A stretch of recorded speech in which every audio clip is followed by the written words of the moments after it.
Bonjour, bienvenue.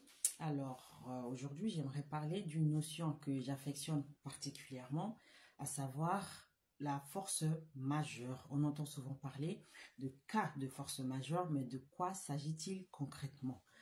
Juridiquement, que ce soit en droit public ou en droit privé,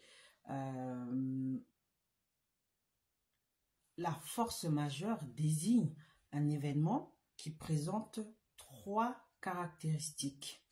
Premièrement, il doit être extérieur à celui dont la responsabilité est recherchée. C'est-à-dire que la personne dont la responsabilité risque d'être engagée ne doit pas être la cause de cet événement. Deuxième caractéristique, il doit être imprévisible par celui dont la responsabilité est recherchée.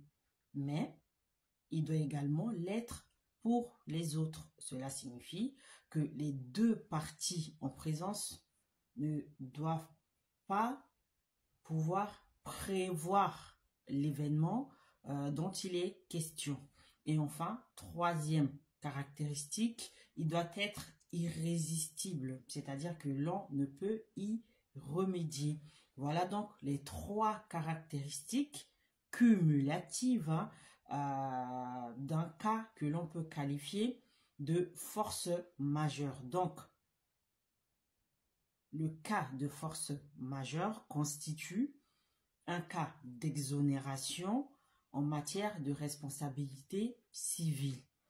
Par ailleurs, en ce qui nous concerne, en l'espèce, c'est-à-dire en droit administratif, il faut savoir que le juge administratif a une conception restrictive de la force majeure. Donc, il ne réserve ce cas d'exonération qu'aux événements de type cataclysme, catastrophe naturelle, ouragan, etc.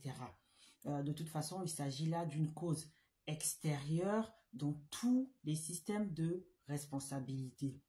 Donc, à titre de rappel, la responsabilité, c'est le fait de répondre de ces actes délictueux devant la justice et d'en subir les conséquences. Donc, cette responsabilité trouve son assise juridique dans le Code civil à l'article 1240, selon lequel, je cite, « Tout fait quelconque de l'homme qui cause à autrui un dommage oblige celui par la faute duquel il est arrivé à le réparer. » Fin de citation. Donc, je vous laisse méditer là-dessus et je vous donne rendez-vous très bientôt pour une nouvelle vidéo. Bye bye.